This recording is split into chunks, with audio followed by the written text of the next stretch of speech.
Hello friends, तो जैसा कि आप सभी लोगों को पता है, इससे पहले हमने ये जाना कि एथिकल हैकिंग और साइबर सिक्योरिटी में जो स्कोप है, जो फील्ड्स है, मतलब जिससे रिलेटेड जॉब्स निकलती हैं वो किस तरह की निकलती हैं।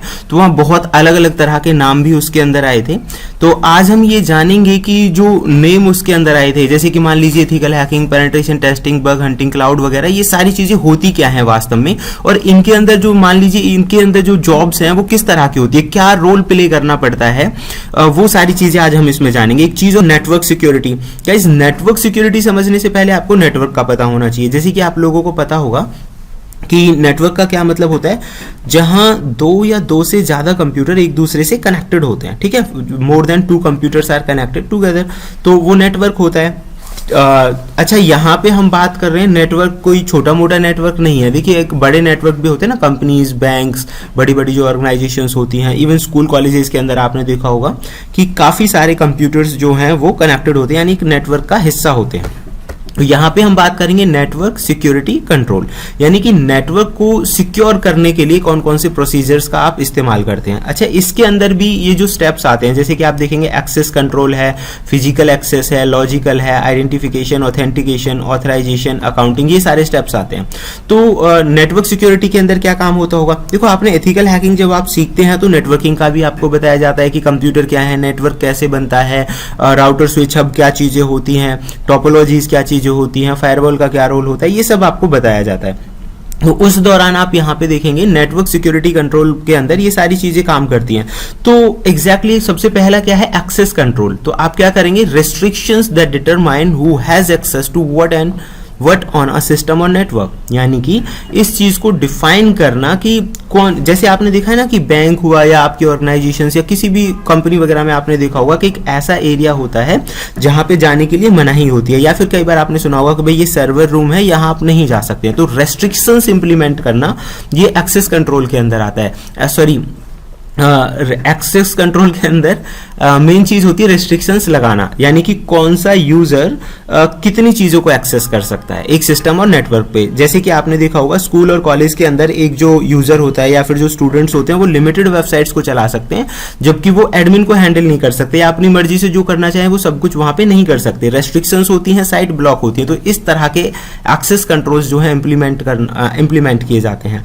फिर आता है फिजिकल एक्सेस कंट्रोल, जो मैं आपको पहले बता रहा था। एक्सेस कंट्रोल तो परमिशन है, कौन कहां किस हद तक डेटा को देख सकता है, एक्सेस कर सकता है। फिर फिजिकल एक्सेस कंट्रोल क्या होता है कि फिजिकली कौन कहां जा सकता है। इसमें वो एरिया होता है, जैसे कि सर्वर एरिया हो गया, वहां पे हर कोई नहीं जा सकता, एडमिनिस्ट्रेटर जा सकता है, या फिर जो मेन लोग हैं जिन्हें अलाउ है वही जा सकते हैं। बिल्डिंग के एरियाज हो सकते हैं, लोकेशंस हो सकते हैं, ये फिजिकल एक्सेस के अंदर आता है। Next one is the logical access. Logically मतलब यहाँ पे आप देखेंगे नेटवर्क और उसकी इंफॉर्मेशन को कौन देख सकता है, कौन मॉडिफाई कर सकता है, ये लॉजिकल के अंदर आता है। जैसे कि एडमिनिस्ट्रेटर जो होता है ना, वो किसी भी यूजर को ऐड कर सकता है, रिमूव कर सकता है, ये भी देख सकता है कि कौन क्या एक्सेस कर रहा है। तो इस तरह की जो चीजें हैं वो लॉजिकल एक्सेस में आती हैं। Next one is the identification, यानी कि सिस्टम्स को कोई एक यूनिक आइडेंटिटी देना। अब यूनिक आइडेंटिटी तो आपने देखा होगा, इसका एक बहुत आसान सा तरीका है, जो भी यूजर्स हैं उनके लिए आप अलग नेटवर्क भी सेटअप कर सकते हैं, सभी को एक अलग यूजर नेम दे सकते हैं, पासवर्ड दे सकते हैं। ये सारी चीजें आइडेंटिफिकेशन का पार्ट होती हैं। फिर आता है ऑथेंटिकेशन।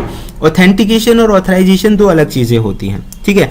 ऑथेंटिकेशन का मतलब ये होता है कि आप पूरी तरह से उस चीज को एक्सेस कर सकते हैं। इसे एग्जांपल से हम समझेंगे, जैसे कि मान लीजिए जीमेल की आईडी अगर आपके पास है, तो जीमेल की जो आईडी है ना, उसमें आप चला सकते हो और अपने इनबॉक्स में सारी चीजों को देख सकते हैं, लेकिन आप किसी दूसरे का जीमेल नहीं देख सकते। दैट मीन्स कि उसमें क्या होगा, दूसरे का ईमेल अगर आपको देखना है, मतलब जीमेल पे कौन क्या कर रहा है क्या नहीं कर रहा है, ये तो सिर्फ ऑथेंटिकेट यूजर ही देख सकता है, यानी कि गूगल की जो टीम है वो शायद देख सकती है, ठीक है, वो एक्सेस भी कर सकती है जरूरत पड़ने पे। तो ये तो ऑथेंटिकेट हो गया कि एडमिन लेवल की परमिशंस हो गई। ऑथराइजेशन होता है कि आप किस हद तक काम कर सकते हैं। इनमें कई बार लोग कंफ्यूज रहते हैं कि ऑथेंटिकेशन और ऑथराइजेशन ये दोनों सेम नहीं होते हैं। ऑथराइजेशन में आप किस हद तक कर सकते हैं, जैसे कि मैंने अभी बताया ना कि आप अपना जीमेल तो अच्छे से चला सकते हैं लेकिन दूसरे का नहीं देख सकते। तो आप अपना चला पा रहे हैं, मतलब कि आप ऑथराइज्ड हैं अपना काम करने के लिए, ठीक है।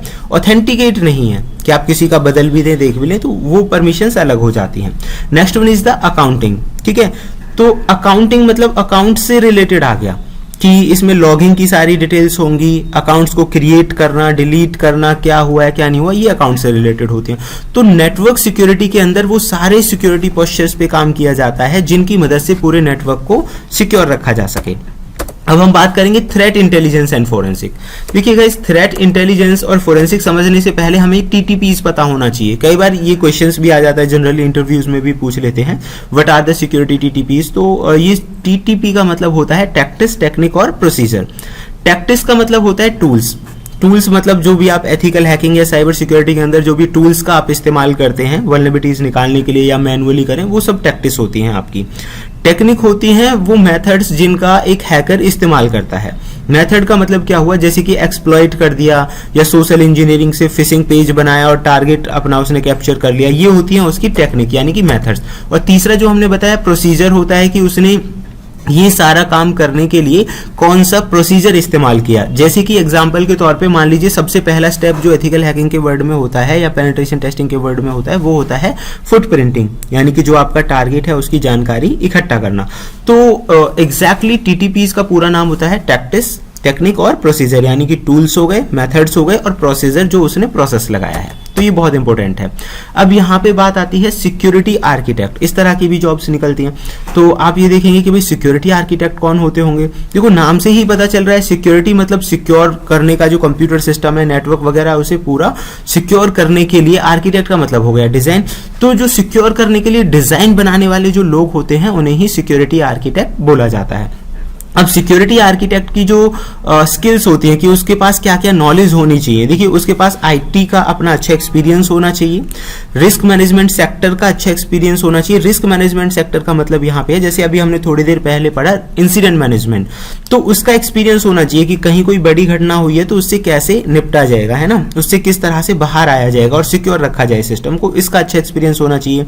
इसके अलावा नेटवर्क हार्डवेयर कॉन्फ़िगरेशन की अच्छी जानकारी होनी चाहिए। सिक्योरिटी प्रोटोकॉल्स जो आपके हो गए उनकी अच्छी जानकारी होनी चाहिए। क्रिप्टोग्राफी, आज की डेट में क्रिप्टोग्राफी बहुत मस्ट हो गया है। आप देखेंगे फेसबुक, गूगल वगैरह डे बाय डे अपनी सिक्योरिटीज को बढ़ा रहे हैं ताकि उनके डेटा को कोई आसानी से एक्सेस ना कर सके और कर भी ले तो उसे रीड ना कर सके। तो इस तरह से मतलब क्रिप्टोग्राफिक फॉर्म्स की आपको अच्छी नॉलेज होनी चाहिए। एनालिटिकल और प्रॉब्लम सॉल्विंग की स्किल्स आपके अंदर होनी चाहिए और कम्युनिकेशन और प्रेजेंटेशन स्किल्स तो अच्छा होना ही चाहिए। इसका कारण क्या है कि कई बार बड़ी कंपनीज के साथ आपकी डीलिंग होती है, तो अगर आपकी स्ट्रॉन्ग कम्युनिकेशन स्किल्स हैं, प्रेजेंटेशन स्किल्स अच्छी हैं, तभी वो आपको कॉन्ट्रैक्ट मिलेगा। इसलिए सिक्योरिटी आर्किटेक्ट को ये सारी स्किल्स होना बहुत ज्यादा जरूरी है। इसमें